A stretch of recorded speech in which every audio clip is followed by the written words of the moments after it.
you and a captioner and myself and maybe one other person just for kicks to see what's going on your end. Not really sure. I will show you on my screen what I see real quick. If you look at what I see at the bottom of my screen when I come up, as I've got all these icons. And as I come over here, I do have a CC icon, which I understand you do not. And when I click on that, it allows me to hide subtitle or view subtitle. So that's what we should be seeing, and you and I will check on that later. Ladies and gentlemen, we are live on YouTube for the ADRDC Coordinated Care Workgroup. All right. And now, Rick, if you want to go ahead and make George the host, and then George will make me a co-host. Very good.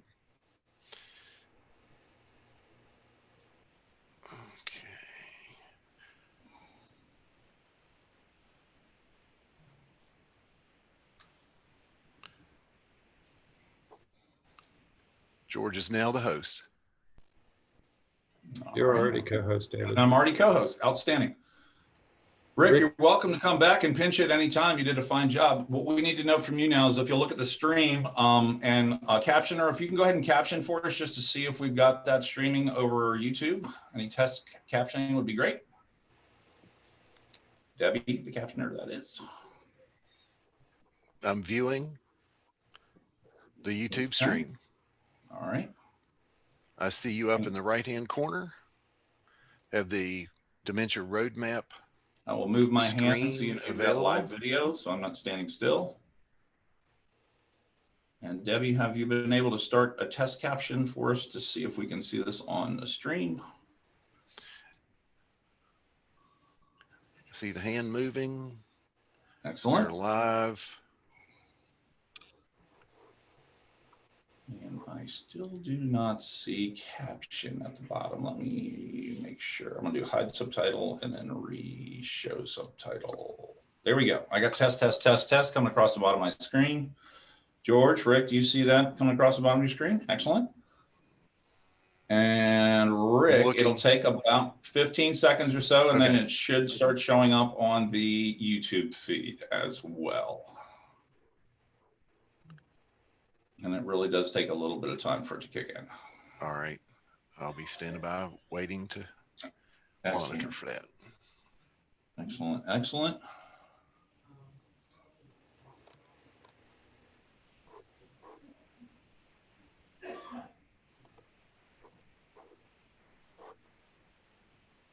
And if it does not come up, we may get you to relaunch the live on YouTube feed. We did have to do that last week. Anything yet, Rick? No, but I did turn the command on and off just to, it comes up as English settings, settings, all right, normal. And we've never messed with the settings, Rick, not to say that that's a bad thing. We've just, it just automatically picked up that closed captioning from Zoom. Right. Yeah.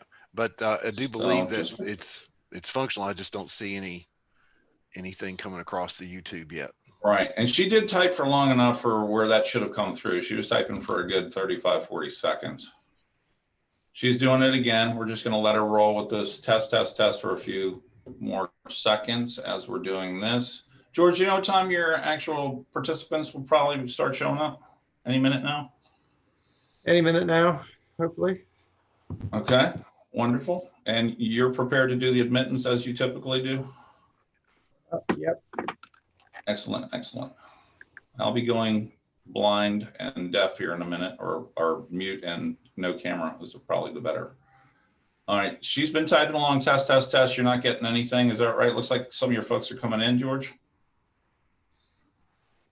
Rick, do you have any captions? No captions at this point. All right, let's do this, George. I know you're going to admit those folks. We're going to go ahead and make Rick the host again.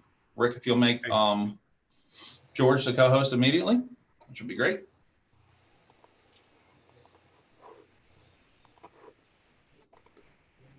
Good morning, everybody. Those of you who've just joined us. Morning. Good morning, George. Good morning, everybody.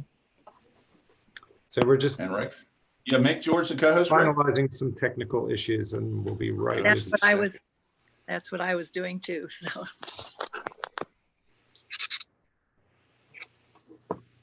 Rick, you got me? You hear me? Yeah, I do, but I'm having Hover trouble over getting. George on the right side and then more, and then make co-host. There we go. And then if you'll drop to the bottom, you should be able to see your YouTube stream. You should be able to stop that YouTube stream. There it comes. He is now streaming live on YouTube. All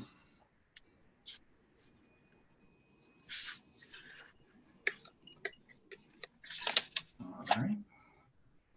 She is continuing to caption. You should see it on your normal Zoom screen. And if you look on your Zoom, I mean, not your Zoom, your YouTube feed, hoping that's going to pop up there. Yeah, we have the feed up. I don't see the caption.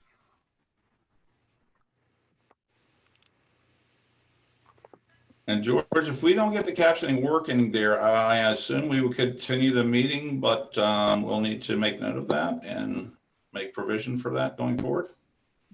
Yeah. Okay. So at this point, I think we're just going to let you make George back to host, Rick. Okay. And we're going to stop troubleshooting. We're going to let George take over the meeting. I'm going to go dark screen, but I will still be in the meeting. George, if you need anything, I'll be listening, actively monitoring. Great, thank you. Is there anybody I need to make co-host again? I am co-host. Rick is going to make you host now. And you may need to, you will not need to make Rick a co-host after he makes you to the host. So Rick, if you can make George the host. Right-hand side, more, there we go. Beautiful. All right. Rick, you're welcome to hang around and watch what's going on. We'd appreciate it if you keep an eye on that, that captioning. If it does happen to pop up in the YouTube field, if you could chat that to us, it would be wonderful. Will do. All right, I'm going mute. George, the meeting is yours. You're recording, and Captioner, if we can start captioning actual captions, this is great. Thank you, guys. Great. Good morning, everybody, and welcome to the second meeting of the Alzheimer's Disease and Related Disorders Commission's Coordinated Care Workgroup. So thank you all for joining us today. Just a few housekeeping notes before I turn it over to Khurram Khan. Just wanted to let you know that one, we're recording this meeting. It is also being streamed live on Facebook. For your Zoom controls, typically you'll find a menu at the bottom. If you scroll your mouse down to the bottom of your screen, a menu will pop up and it'll have options at the left, mute and unmute, turning on your camera and turning off your camera. I'm sure most of you are very overly familiar with Zoom at this point, but if you do have any issues, please use the chat to let us know. We do have some technical support remaining online for the entire meeting, so we hope that things will go smoothly. But if there are any issues, so for example, if our feed to YouTube falls out, we will need to halt the meeting until we can reestablish that. But apart from that, I think we should be good. So thank you, and I'll turn it over to Mr. Khan for welcomes and introductions. Great. So hi, good afternoon, good morning, everybody. Hope everybody is doing well and safe. This is the first time I'm hosting it, so I am chairing this commission. So George, you may need to guide me along the way. Sure. But I think the first thing in order would be, I guess, the quorum, right? So is that correct, George? Yes, so I think everybody is here. So should we just start with a roll call and say who, sure, where you're from? Sure. So if you'd like to introduce yourself. So let me introduce myself. So I've been part of the Alzheimer's. My name is Khurram Khan. I'm part of the Alzheimer's Disease and Related Disorders Commission since 2017.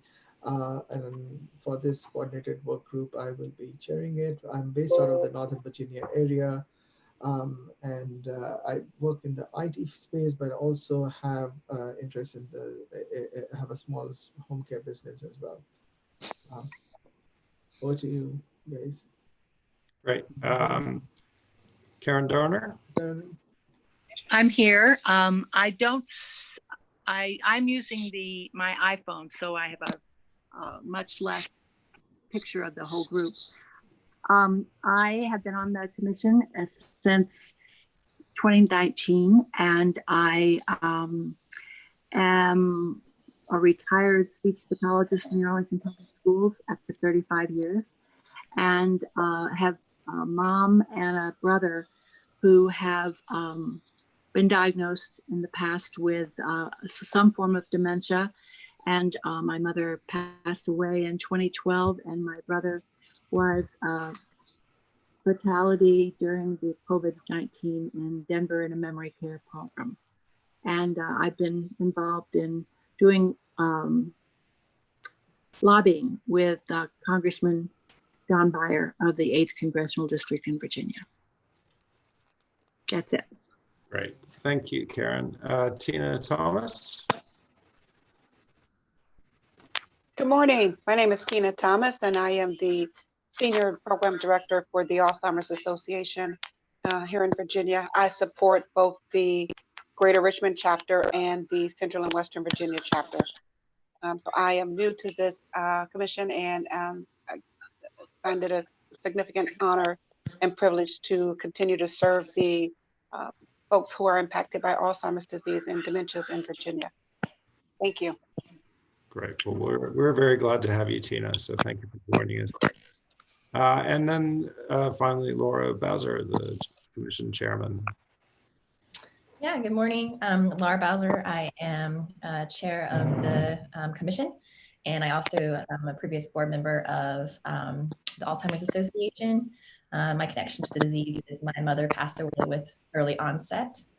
And then in my day-to-day job, I am a consultant. Great, thank you. I've been asked not to swap my screen around too much, so you all should see the Dementia Roadmap picture, is that right? That is Yes. correct. Yeah, okay, great. But before we get to that, we need to review and adopt the previous minutes.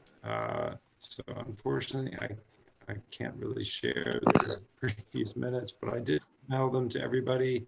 You did. It was the very short meeting that we had. Yes. It was a very short meeting we had following the last commission meeting. Right. Right. Everybody have a chance to look at those, and were there any changes? Not. No, I see lots of shaking heads. Yep. So, okay, so Khurram, if you could just approve the minutes and adopt them. So yeah, if there are no objections, can we go ahead and approve the minutes? Yes. Yes, so the meeting is approved. Yep, great, thank you. And then the next on the agenda is work plan and process updates. So I just wanted to provide you a little bit of background on where we are with the BOLD Act grant, because this project, developing the Dementia Roadmap in Virginia, is, we included that as part of our BOLD Act grant application. So this was, you may recall from the last commission meeting, this is a CDC opportunity that is being applied, well, that the Virginia Department of Health applied for. DARS and the Alzheimer's Association were the key partners with that. So Tina Thomas, who's here today, and I worked with, oh gosh, I'm getting a mind blank on Millicent, and I can't remember her last name, Miller, is it Miller? Powell. Miller, Millicent Miller at the health department, who runs, who's acting as population health director there at the moment. So we applied for that at the end of May. We should hear by the beginning of September. I think September 1st was the target date for that grant's awarding. We're hopeful we've got a well-rounded project, and as part of that, we included this adaptation of the roadmap for dementia.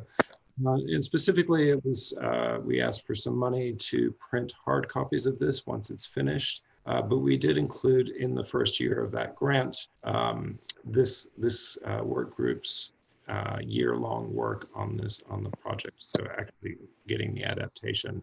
We're a little ahead of the game because we've already sort of started, but I think that's good. You know, if we can have an electronic copy of this available sort of by the middle of next year for Virginians, I think that would be really fantastic. But you've seen the work plan. Basically, we were spending 6 to 9 months developing the content and editing that. And then the final 3 months, or the last quarterly meeting of this work group, would be to approve that and send it up to the full commission for approval. And there are some other things that we'll need to discuss along the way, but I think much of that will come up naturally. Any questions about that or anything that I can answer for you at this point? No? Okay.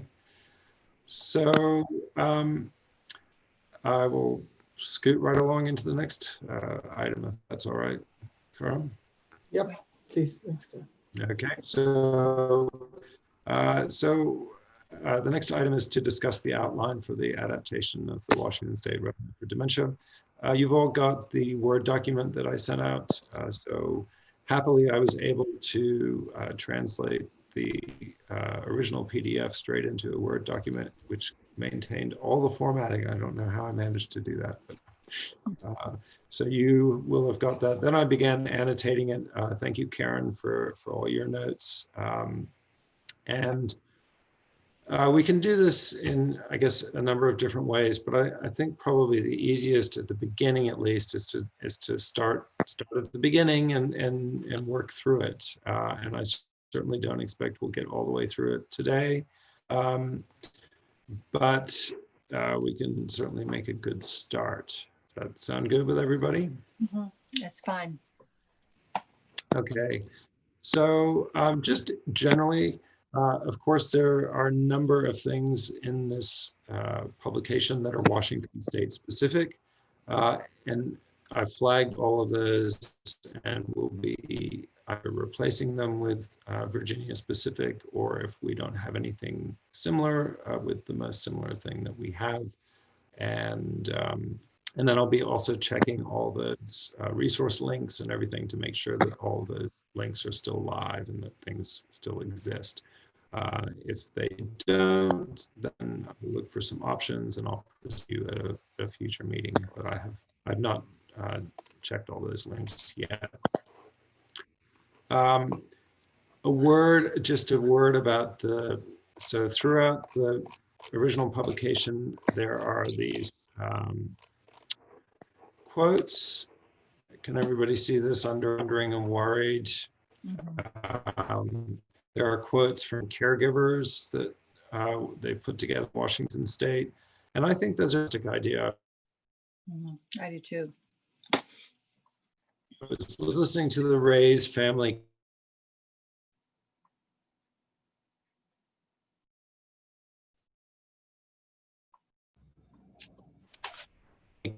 also called spotlights from caregivers around the country, and they're doing focus groups with caregivers, and out of that they're pulling quotes. And so I wanted to put to you a couple of options. So I was thinking, so the quotes in the original document are attached to specific areas of the document. So as you probably are aware, the document is broken up into stages and phases as people go through the dementia timeline. And the quotes are specific to those parts of the document. So for example, under wondering and worried, you have a quote that's talking about somebody who's worried about her husband's changes in cognition. So my thought was that we could ask area agencies on aging that are working with caregivers with dementia and the Alzheimer's Association to lift up, to actually approach people and ask for comments. We can develop a short series, maybe 2 or 3 questions that we could ask people, and that would draw out those quotes, and then provide those. So I think there are about 8 or 10 spots for quotes currently in the publication. If we leave it more or less the same, then I'd ask for about 20 to 25 that we could choose those 8 to 10 from. Does that sound like a good idea? I think so. I like the quotes. I thought they were good. Yeah, I think they really help normalize it for folks that are reading this. Tina, is that something that the association would be willing to help out with? Absolutely. I was thinking that is perfect. It's a personal touch. I think also, to Karen's point, it does help to normalize it, but it helps people really read, see, and feel what the impact of the disease. No, absolutely. I think asking, or if you need 8 quotes, looking for 25, 30, because sometimes it's challenging to get people to share that real life story. So look for more than what you need so you can sift through them. Yeah, great idea.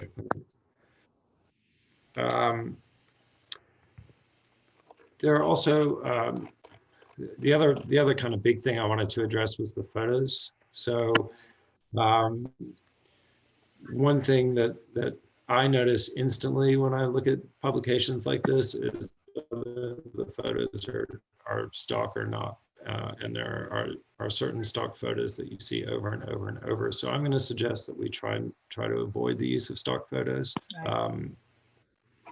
And assuming that we get the grant, then we'll have some money in there that we could maybe use instead of putting it all towards publication. To I think we have money in there for editing and typesetting and the design and everything. So we could hopefully be able to purchase some photographs. Again, it would be great to get real caregivers. So whether that's something that we could ask the area agencies and Alzheimer's Association as well. We would need obviously to get a release signed, but I personally think it's much better to have pictures of real people than stock. So please weigh in. Oh, I agree. I think when we're making the ask for the quotes, that'd be a great time to ask people if they would like to share a photo. It's a great way for Virginians to show the impact of the disease again, for people to see their neighbor, their church member, somebody that they know that lives in their community. Yeah. And we could include the release form perhaps with the request for quotes, the release being either for the quote or for the photo as well. Mm-hmm. And I know that we ask for release often for events. So I would start with those folks first, asking them, would they like to give quotes and have their photos released? And so I don't think it's going to be a problem at all. Yeah. Okay. Super. I think photos. Sorry, I think photos may be a problem, but I think quotations, many people may be willing to give quotations. Why do you think photos might be a problem? I think, yeah, many people may not want this thing, but yeah, if we can get people to accept it, they would be, because of privacy and all of that. But if they will, because if you look at the quotations, right, you're actually not even the way it has been staged right now, they're not even giving any information. Like it's Karen M from Seattle, right? That's what it says. So basically, if you tell them that, look, it's nothing to do with privacy, nothing to do with this thing, we're not gonna give your last name as well. It's just gonna be very generic, right? People may be more willing to give quotations, but many people may not be willing to put pictures, especially on dementia and Alzheimer's, because of the stigma attached to it. But if we are able to successfully do that, I mean, I'm all for it. I'm just saying that we need to be aware that there may be hesitation for that. Well, and that's assumed, I think, but also allowing for and giving the release form that those who will want to do it will volunteer, and those who feel concerned about it won't do it. So I think we'll be okay.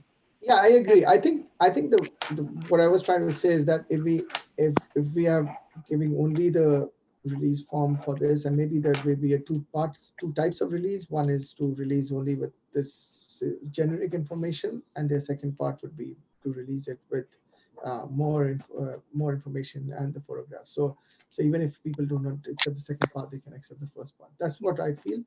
But yeah, but I'm willing to go with it. Yeah, I agree with both of you. Want to have their photos shared, and that's fine. They don't have to provide us with one. But hopefully there will be some folks that would be willing to. And if we can try. And I think if we start looking for the quotes early on, then we'll know whether we're able to get any family photos or not. And then if not, then we can look into some, I think, professional new photographs rather than trying to go with stock, because that just brands it instantly the wrong way. I think it's worth the effort, George. I do. Yeah. Okay, thanks. Sorry. Okay, sorry. Just bear with me. I'm jotting down notes. Okay. Those are kind of the two overarching things I wanted to address, and now we can get into the weeds a little bit. So let's start with the cover. And jump in with questions or thoughts, but so just I played around with some images. This is a really poor image, I know. Obviously we can get one that's better, but I found some really nice ones, of Virginia mountains and that are instantly recognizable as Virginia. But I think they were showing the Skyline Drive, which I think is a national park, and so we may not be able to use that. But I think we'd want some sort of road in it, given that it's a road map. And something, a lot of the pictures were from the fall, and I didn't really like the effect that had. We don't want to really categorize dementia for people before they've even opened the book. So spring or summer or something kind of maybe a little bit less unchanged.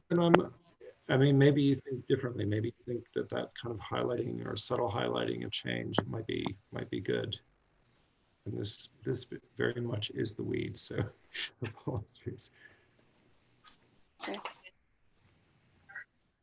And the other suggestion Karen had was maybe having an identifiable Virginia landmark. People. I think there could be a combination, and there's such a variety of photographs that are available, I would think, that will definitely be from Virginia. Although, you look at some of these Washington State pictures and it looks like Virginia. And I'd never said that necessarily. The cover, of course, is definitely Washington State, but it's kind of funny when I see some of the others as well. So, but something that has, so that they identify with the fact that it is truly Virginia too. That's why I said the landmark idea. So in that case, you probably want to have something that needs to be kind of culture free. Mhm. And, you know, without any inherent message of its own apart from this is Virginia. So I was a little stuck with that because so many things that are sort of instantly Virginia are also heavily culturally laden, like the Capitol or I don't know, pictures of Virginia Beach or something like that. It's I think it's a little difficult unless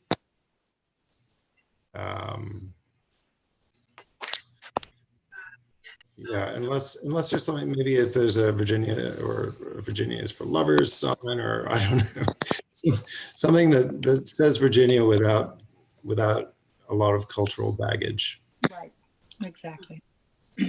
So let me just put that out there. If you get some great ideas, let me know, but I'm going to be pondering this. Otherwise, I think that maybe a generic kind of something like what you see here is maybe better. And I've just put the Alzheimer's Commission and DARS on here. We'll probably add some other partners, particularly if the associations. So the association, they'll be helping develop the content. Anything else about the cover? Okay. So I guess the next kind of major thing would be how we break it down. So here they've got a welcome, which I think is good. It talks about what the purpose of this document is and really sets the context for the discussion about dementia.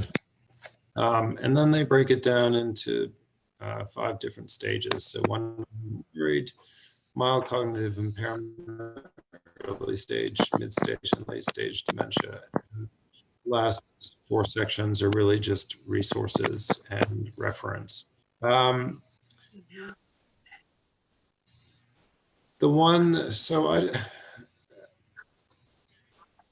what do people think about this? Is this the appropriate breakdown that we should have for the stages or phases of people's experience of dementia?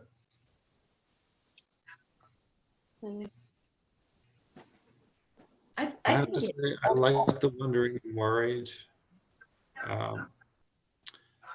Mild cognitive impairment, I'm a little concerned about, just because to me that's a diagnosis, and maybe there's going to be people that fit in that category that don't identify themselves as having mild cognitive impairment.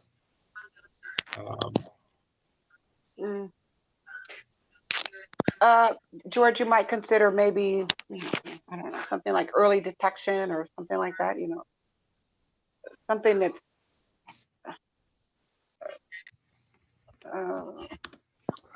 for those things that people can be thinking about. Maybe they're wondering, do I have dementia? Is it Alzheimer's? Is it my cognitive impairment? I don't know, something centered around maybe that.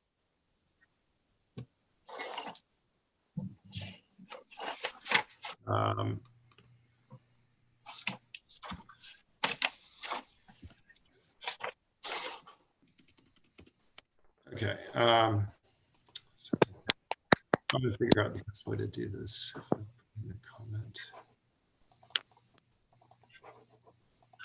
I think part of the difficulty is that on the page that has the back of the front page, it says welcome, but there's nothing that says welcome after that. It has on page 4, what it is the, it just repeats what the title is, but it doesn't have the word welcome. And I think that can be a much friendlier and more helpful introduction to what they have in their hands. It doesn't say this is being written for you to when you have a concern about such and such, if it's you or if it's someone else. And we hope that you will use this and that if you have questions, and get in touch with your medical doctor to, give them a little bit of an outline about how it's going to interface with what they want to do, what their concerns are. That little, there are 2 paragraphs that precede worried about memory loss in a loved one, and that really should be the welcome that is truly a welcome. So, yeah, I get you. Okay.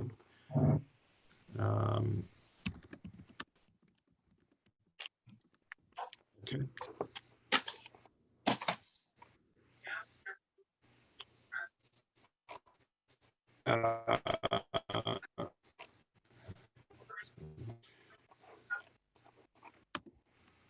And George, it might be another great opportunity to add in there those 10 warning signs again, just sort of as a reminder, so that if people are starting to notice some of these symptoms, this be a good a conversation for you and your provider.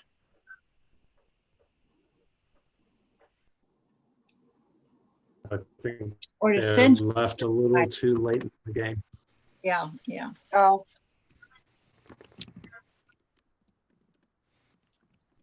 So maybe just as bullet points, the kind of abbreviated version of the 10 warning signs. I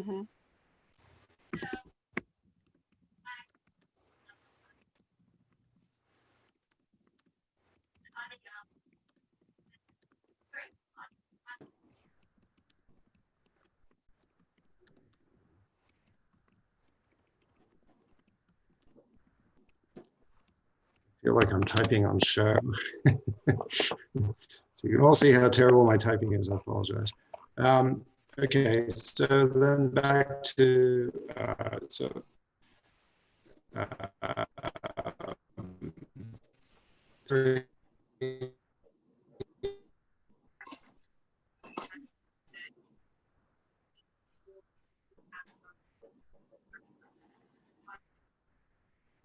timeline, main heading. So the wondering and worried questions appear here, and it continues like that throughout. So Karen noticed that one of the questions that was in this overview was not actually in the in its sections. We've changed that.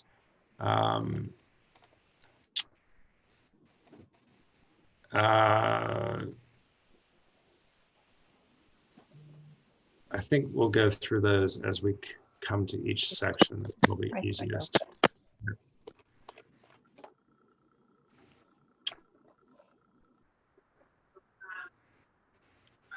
Welcome both.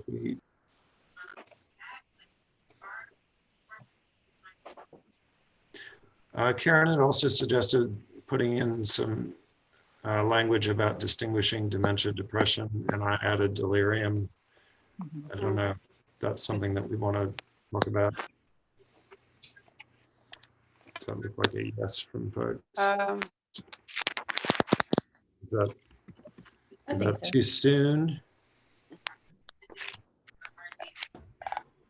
What really helps you, I know when I asked a friend who was a geriatric physician and about it with my mom, because we were just beginning, and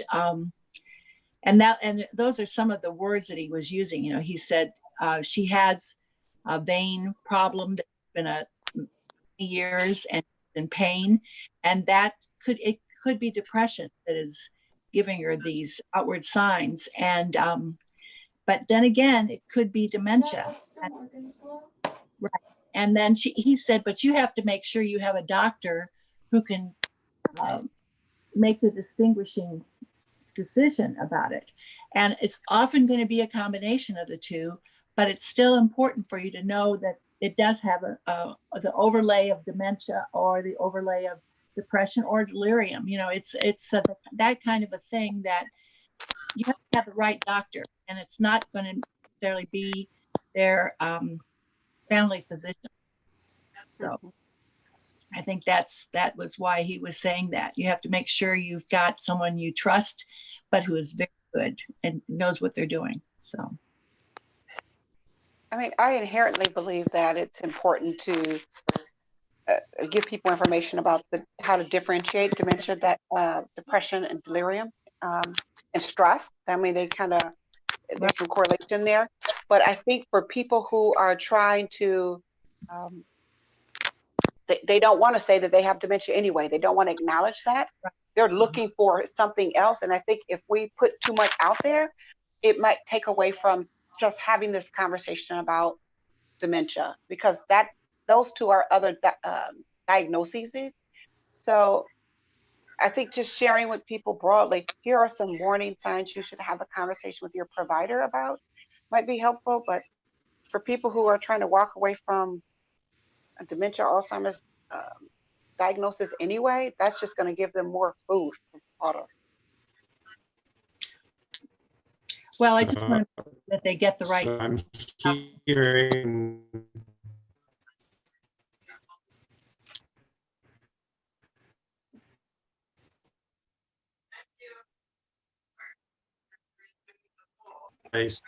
Tina, what I'm hearing you saying is that if people are given the option to say, oh, maybe I have depression, and they'll go and discuss depression with their doctor instead of maybe broader cognitive issues. Right. Is that right? So Exactly. Okay, so I think, I think if we keep focusing on the importance of talking about all your concerns with a healthcare professional and not, there may be, I think there's language here, there are reasons for memory loss and confusion that are treatable,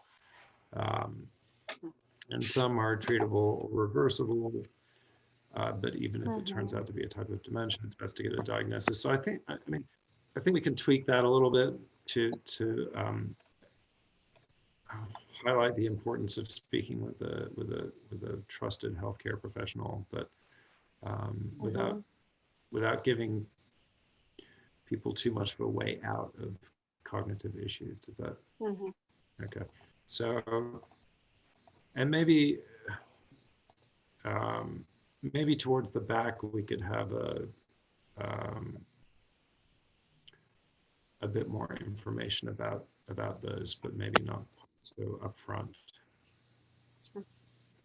If there's room in the back, George, it might be a good opportunity to add something like, here are questions you should ask your provider or something like that, because often people don't know what to talk to their doctor about. They don't even know the questions to ask. So to help the doctor make a better diagnosis. Yeah, okay.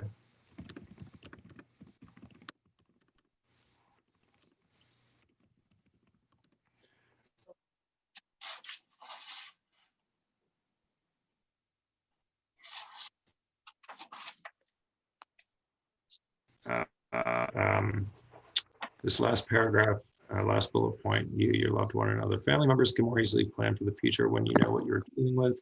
A diagnosis makes taking the next steps a bit easier. So it's suggested to add in language about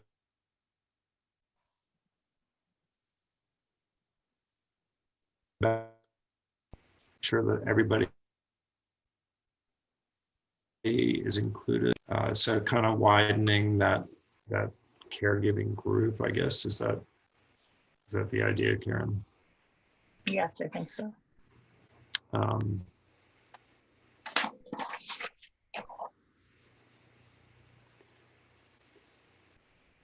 sort of, on one side, I want to give people lots of information, but on the other, I'm worried about being too prescriptive in this. And we want to make it so. Sorry, I lost you there. Well, when you were saying to put more information later, that might be the better place. Those kinds of, it's more sophisticated, or you've gone beyond the initial diagnosis too. So that may be the place for it rather than here. Okay. I don't know. It's, Well, I can give you some options. Mhm. Okay, so then moving on to the rest of the welcome. Guides for the journey. Talks about area agencies, Alzheimer's Association. So of course we want to update that for Virginia. And I mean, those are usually the two things that I give first to folks. So I think we probably want to keep it to that here, and then we have other references later in the book, but those are really the ones that I would always put first: the Alzheimer's Association and the Area Agency on Aging. So right.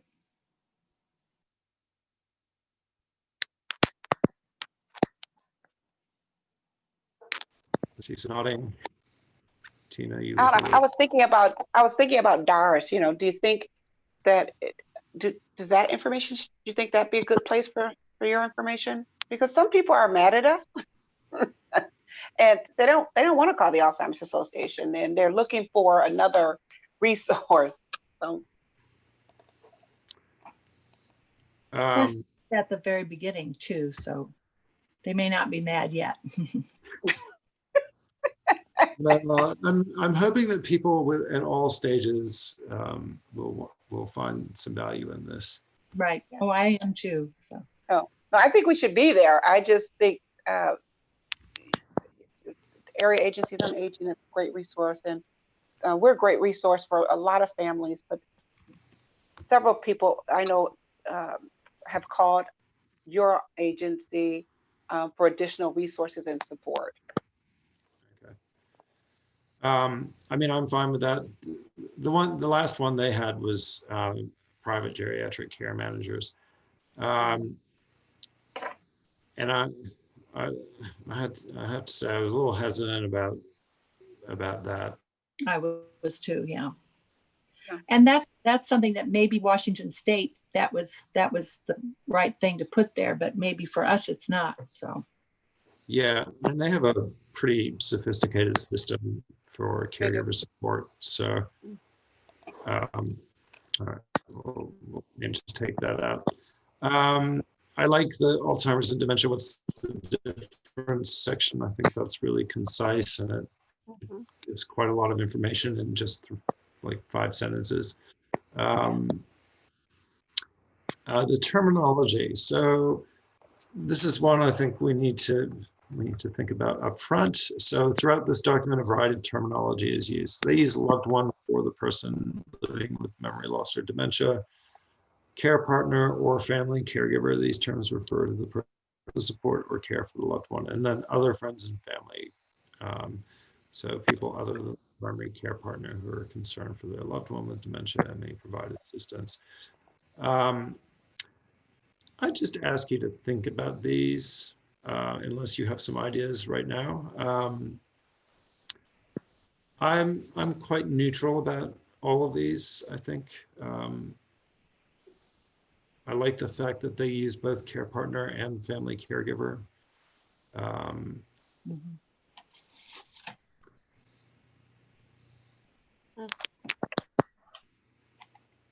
And what we use is just either care partner or caregiver, because the caregiver is not always a family member.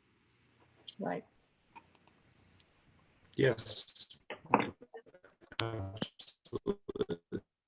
Maybe.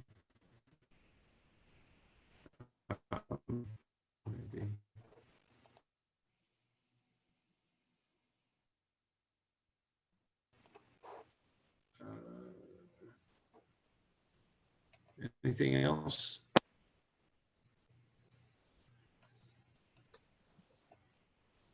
No?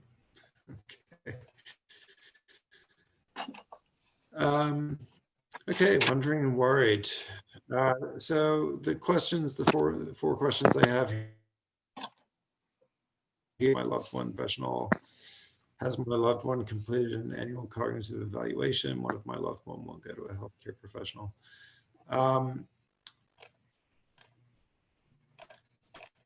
And actually haven't done a detailed read to make sure that they actually answer all those questions, but I'm assuming that they do.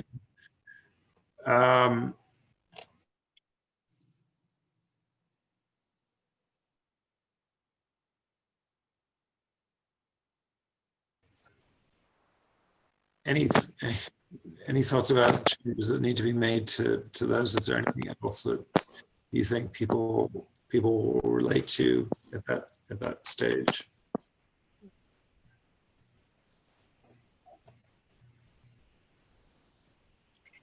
And I think I thought about it, but then forgot to put it in here that when you talk about the difficulties in the second column there, they talked about the difficulties that are noticed, but one of them is the person's orientation to a very familiar situation where they are inconsistent in knowing where they are, or how they, a body and space even kind of situation, thoughts and what goes on there. But also, and I think of my brother as the best example, because it was something that really hit me and made me talk to him about it. So we were at an airport. He was inside the airport. I was outside, and he couldn't get out of the secure area. And he had no idea how to get out of it. And it was really very frustrating for me, because I wasn't familiar with that particular airport. So again, it's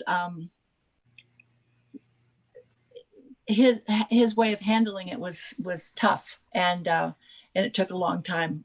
So it's when you see things like that happen, you need to be aware of it, and then figure out what to do next. I had a weekend that I could spend some time with him and see if it was an unusual situation or if it was just really pointing me in the right direction, and that was essentially it. So I wrote down orientation in a familiar setting, but it's disorientation, I guess is the right word. So, but I don't know. It's not just memory issues. And although the disorientation could be related to memory too.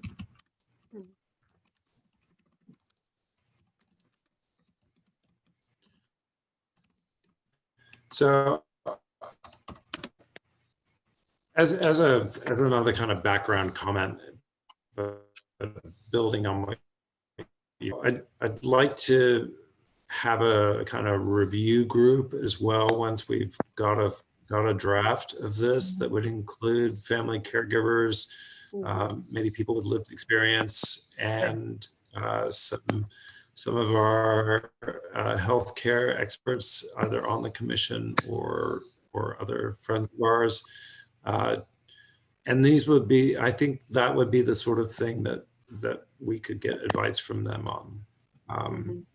Because we want to be careful of tying any particular behavior or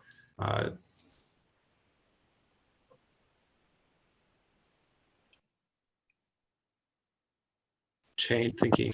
The more people fixate on, well, this says I'm in this stage and not in any other. So, but the doctor's saying that they're more advanced than this guide is saying.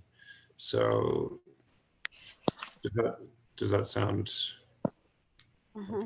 I think inherently, George, that's the danger of just the word staging. Families will read it and say, my husband's not doing that. He's in the early stages, or he's in the second stages. They fixate on that anyway. But when I think of wandering, the one thing that's very important is, and I know they're talking about what they can expect at this stage. One safety mechanism is making sure that people reach out to their local sheriff department to get the Project Lifesaver immediately, so that the law enforcement is aware that someone at that residence has a dementia diagnosis. And if the families can get the Project Lifesaver implemented, that's a huge safety mechanism if a separation happens. Yes. So they do talk about that further down. I can't remember which step that's in. I think That's after the diagnosis. it's the early stage, yeah. So here they talk about the medical alert and safe return, but you're not any longer, right? That collaboration is no longer. Is that right, Tina? I'm sorry, it was kind of, you went in and out a little bit, George. So the association's medical alert and safe return service, that collaboration is no longer there. Is that right? On the collateral, but so we still work together, but just not Okay. on the collateral. Yes. Okay. Yeah. So I think just for working with families, George, they will pick this document up and they're going to go to whatever page is impacting them that day. So if wandering is their issue, they're going to pick it up and they're going to go to this page and that's what they're going to read. So if somewhere we could put that in some information specific to that in under that topic, it would be helpful because most folks won't just read the entire document. Right. Okay, so maybe some of the behaviors are challenging.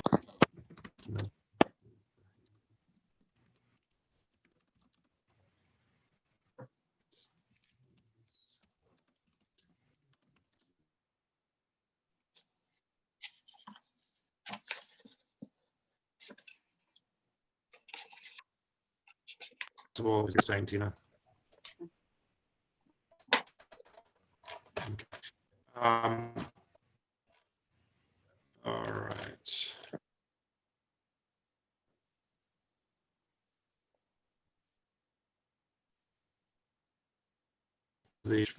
Each main section is broken up. You may be wondering in the four or five questions, what should you expect at this stage? And then a kind of brief outline of the presentation, and then what you can do. So again, this taking Tina's point, this is chock full of information under what you can do, but it's really hard to see unless you read the whole thing. Maybe just putting the keywords in bold in each, the wandering loss, so putting here.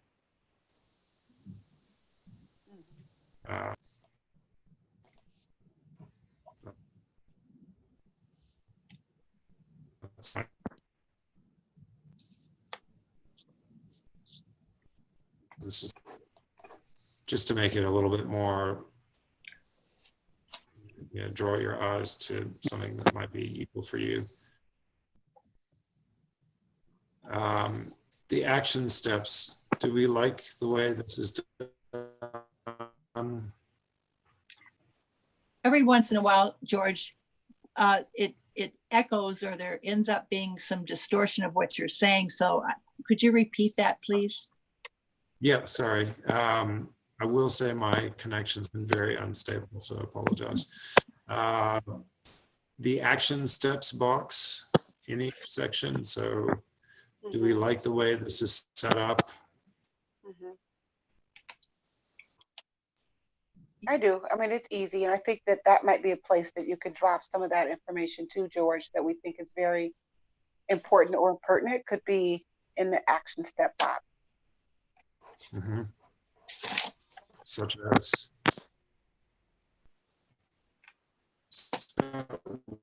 What kind of information, Tina? Sorry.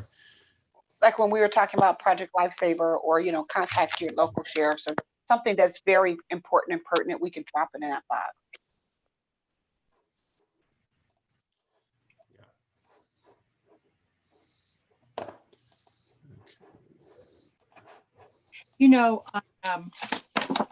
At the beginning, where I guess it's on the first, page 2, when they have the questions under each category, is everything okay?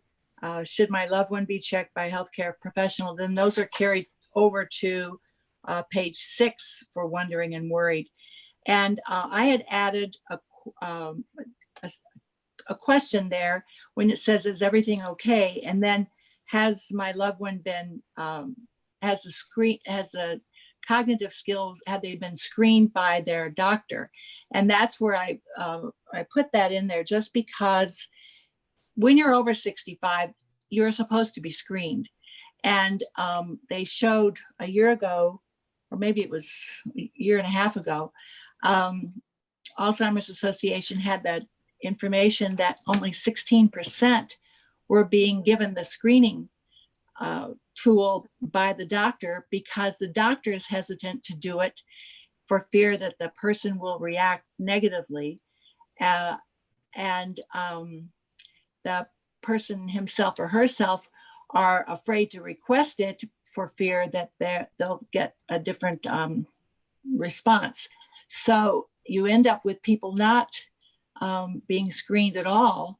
And that would be a beginning, to have some some documentation of there being a concern. And the doctors should be trained to not only do the screening, but to explain why every person over the age of 65 was given that screening, and they're not. So, and that's why I put it into that category, because when you look at the kinds of things, you want the person to be checked by a healthcare professional, but before they're just checked, and I'm not sure what they mean when they say checked, it may mean screened, then it needs to say that, so that that's the terminology that's used medically. And so I'm not sure, but at least it brings it to the foreground that everybody, no matter who you are, should be screened after the age of 65. So I take your point, Karen. Do you not think that Has My Loved One completed an annual cognitive evaluation addresses that? Where is this one? Say, where is that? It's the third question under Wondering and Worried.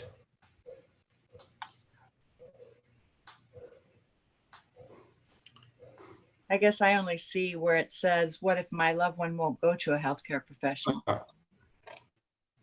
Maybe I added this in.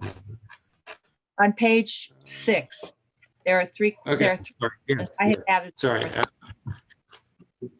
Yeah, so I added in, has my loved one completed an annual cognitive evaluation? So just Okay. That's putting your language in. And I think we want to stay away from the over 65, because really, if you're concerned about it and you're under 65, you should. Yeah, but you're going to have to get it. You're going to initiate it, or someone is, and otherwise it should be done anyway. Yes. So that's why I indicated that, because we were talking about it a year and a half ago, the fact that only 16% of the people are actually given that screening device. So yes. It's like the coronavirus, you're with the testing, there, yes, indeed it increases, but you're at least getting the help that people as a result. Yeah, no, I absolutely agree, Karen, but I think that's a little outside the scope of this. Well, that the way you phrased it was essentially the same thing. Has the person screened? And that can be the fourth question in that category. Yeah. Yeah. Okay. I think that maybe the question should be, have you talked to your healthcare provider about your concerns about this? Even before screening starts, have you even talked to your doctor about your concerns about this wandering situation, or whatever the situation is? Right, but the logistics of that is that if you bring it up, if you're accompanying the person that you are concerned about to the doctor, you may or may not be able to go in with the person, or you may or may not be able to ask the questions, because that appointment is for your loved one, and they may object to your being present during that time. But there's still ways we can get information to the provider.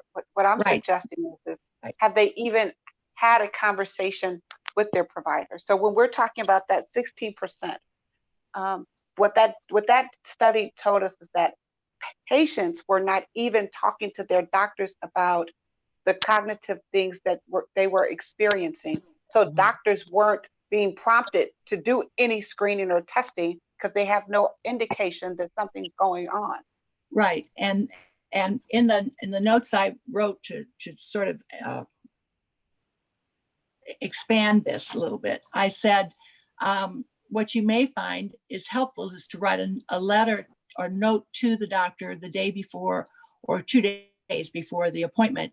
So whether you're accompanying the person or not, you give the doctor the heads up about what you're concerned about so that they can make, they can ask questions of the loved one as well as do any screening or diagnostic tests that they might find to be appropriate.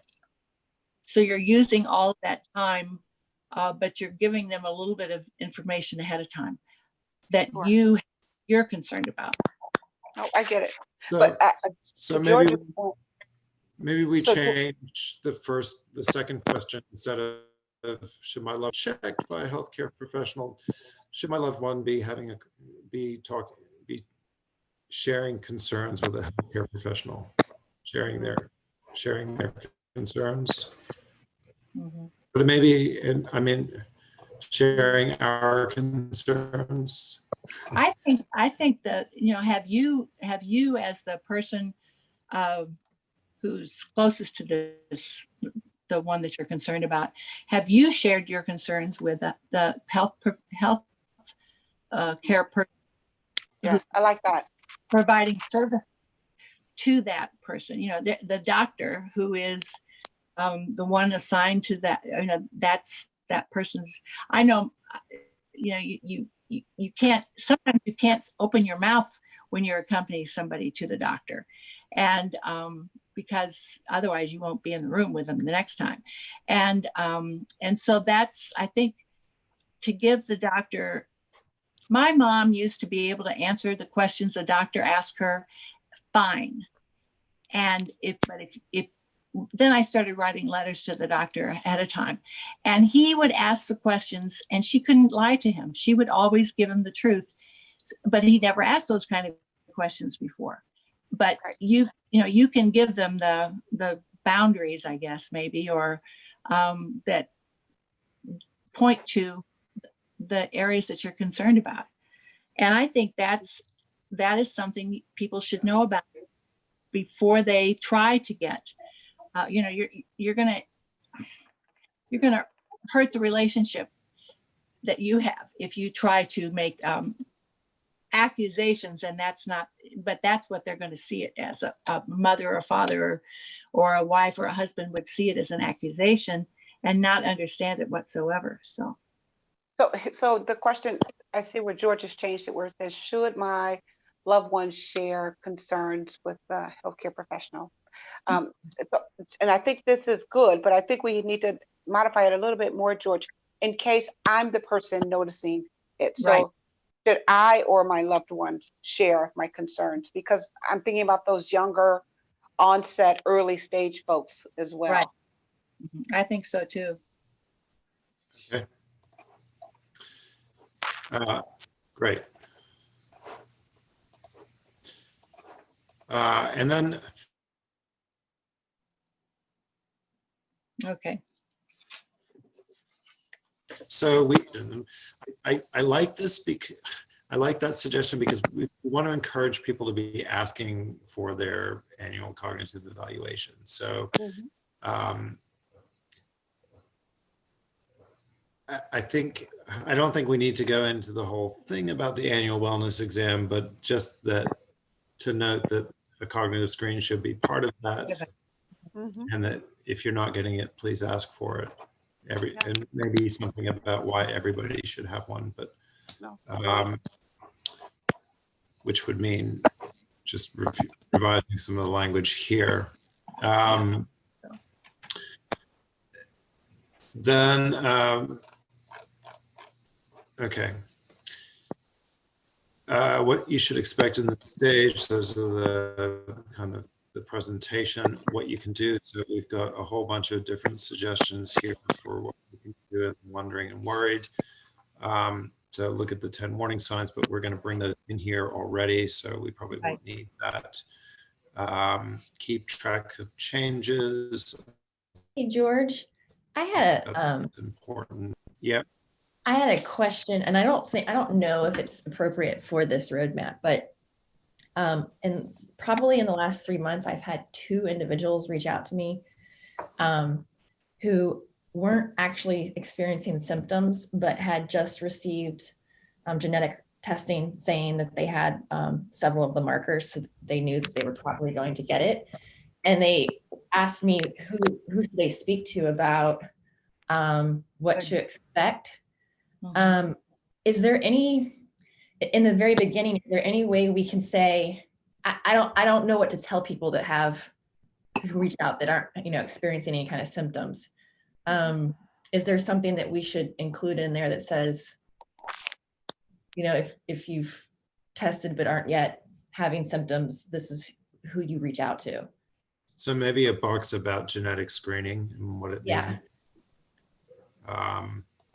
I think it's a Pandora's box because the percentage is so low for the genetic connector. I mean, I could be a carrier of the APOE4. I could, but it's not a guarantee that that's going to happen to me. It just means I'm predisposed. And I think that unless you are, you have a loved one, a parent, a sibling who has younger onset and they are a carrier of a familial gene, I would not talk a lot about genetics because it just freaks people out, quite honestly. And they're all running out there to get genetic testing, and it doesn't help. Mm-hmm. It's more hurtful. I think it gives them an idea that that's something that they should do, period. And what we're sort of saying is, after you have some information, then you really need a counselor or someone to go to have it explained.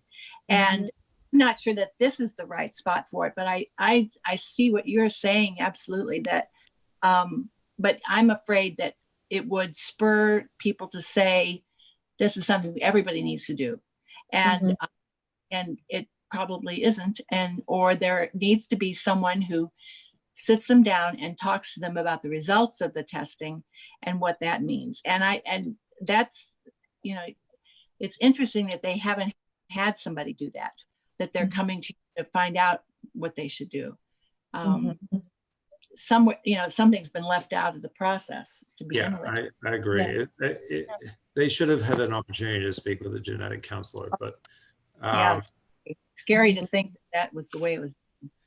So, and if you have a significant family history, I do understand that, but because age still is the greatest risk factor, older age, unless you've got a younger onset connector, I don't usually have that genetic conversation unless I'm dealing with somebody who's got that type of connection, because people will, to Karen's point, take it somewhere else. Yeah. Okay. These kinds of things we need to just keep a list out because they probably need to be incorporated somehow, but not this particular stage, I guess. Yeah. Okay. Yeah, they should be talking to their doctor about that. Yeah. Vice versa, really. But Laura, you can always have people call the Alzheimer's Association. They can always call that 800 number. Okay. If they are just concerned about, look, I've had genetic testing, I'm worried, or I have a diagnosis of MCI, I want to know what to expect. They can give them information about different stages, what to expect, next steps. Okay. So that's another resource as well. Okay. Okay. I just wanted to put out that I'm gonna aim to wrap this up.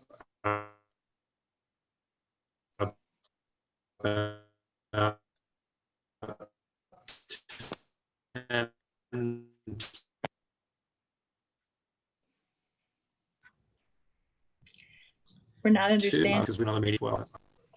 Hey, George, I think you froze. Okay, sorry. Can you hear me now? Yeah. Okay. Okay. Of course we hear that. So I'm going to aim to wrap this meeting up at about 10 to 12. So we've got about 10 minutes left. We have another meeting starting at 12, and I just want to give the team time to pivot to the new Zoom session. So we've got about 10 minutes left. I want to just take this opportunity to thank you all for this great input. I'm going to keep working on this. If you have suggestions and comments as you're reading, I'll aim to get something a little bit more polished to you in say 3 or 4 weeks.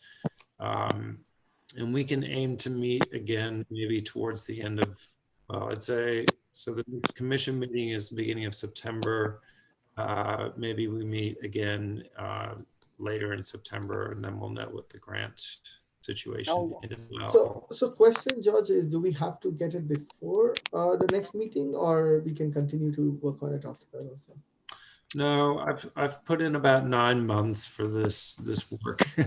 So so we've got plenty of time. I just want to, so I'll kind of polish up these first few pages that we've done and kind of give you my notes sheet as well, that I'm putting these other things that we might need to get information out about in some other form.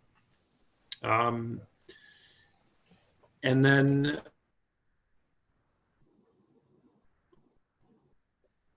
her into the commission at the full commission meeting. All the work groups will be reporting in. Right. And if you've got any changes or thoughts about that.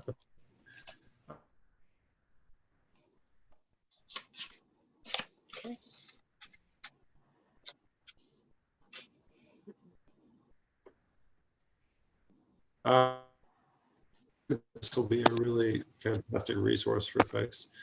And Tina, I will be in touch with you about getting those comments and quotes and photos, and I'll start working with a few of the AAAs. But I also want to try and capture, diverse geographically, diverse culturally. We want a nice cross section of Virginians for that. So anything else that people would like to share before we close today? I went to a lot of the references that were in the roadmap itself. And what they ended up doing was putting things in, if you lived in Adams County, for instance, Washington, then you could go to Adams County in the back of the roadmap and find the phone numbers and the websites for various groups. And I think that would be very helpful. It narrows it down a little bit for them, and it gives them a starting place. But I didn't know the right names for everything.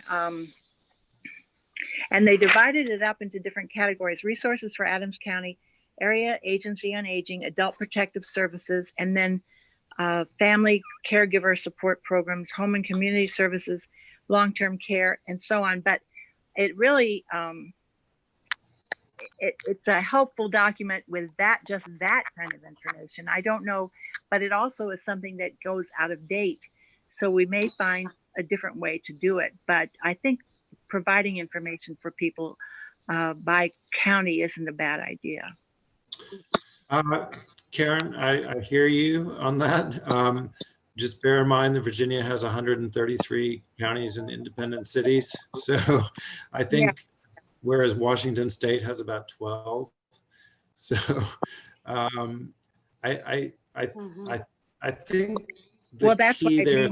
Out of date can happen really easally. So yeah, so I think the key there is to point people to their area agencies on aging, because they're always going to have the most up-to-date information for their local jurisdictions. Okay, that's a good idea. Yeah. Because we don't want to become a sudden resource list that's just has to be updated daily. That would be, Right. that's not the goal of this publication. So, but yes, I think we can get people to that, but we're not going to put that in here.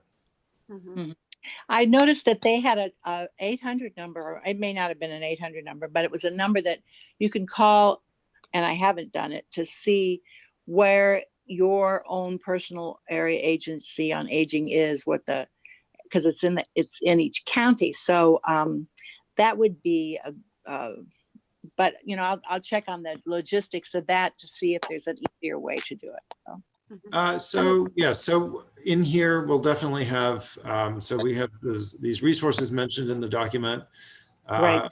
Organizational website. So DARS would be in here. We have a web address for people to find their local AAA, so we can put that, and we also have an 800 number that people can call to find their AAAs. Okay. So I think we're good there. And George, people can call 211. I mean, that's another great resource. Yep. And that they can tell them what's available per county just by calling that number. Okay, good. Yeah. George, I have one other thought. And then, yep. When you were looking on the side pages there, they've got different images there. That might be an opportunity for us to showcase the different regional locations in Virginia. You know, like one could be an image of the mountains, like on the side there, maybe one of the beach area, something more and farmland and like, correct. So that way it could showcase the diversity in Virginia. Yeah, I was thinking that as well. So thanks for highlighting that. Yes, we need a good photographer. Or good photographers. Maybe we have a photo competition. Oh, there you go. Get your picture into the Dementia document. and get a free cognitive screening. I love it. For the person of your choice. Yeah. Oh my God, I love that one. Okay, well, thank you so much, everybody, for your time today. I know you're all super busy, so I appreciate your taking the time to do this. If you've got any thoughts about the process as well, please feel free to share them with me. Otherwise, I will be looking for stuff from me in about 3 to 4 weeks. Okay. Sounds good. So I think I need to bring this meeting to a close. Is there any other comments? Thank you, Okay. everybody. Oh, thank you. Thank you, everybody. So we actually close this meeting. Thank you, George, for all your help and guidance. Thank you. Thank you. Bye, everybody. Bye-bye. Bye. Hey, George, a reminder, let that thing process, that record process in the background before, it's okay, we can launch the other meeting, but let that thing process in the background, please. Is that the recording? The recording, yes, please. Okay. See you on Zoom 3 in just a minute. That was Craig just calling. See you there. All right, thank you. Yep.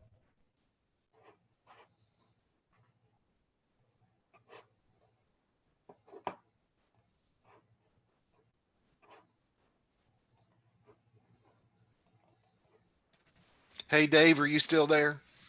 It's Rick. No, he's gone to the next one already.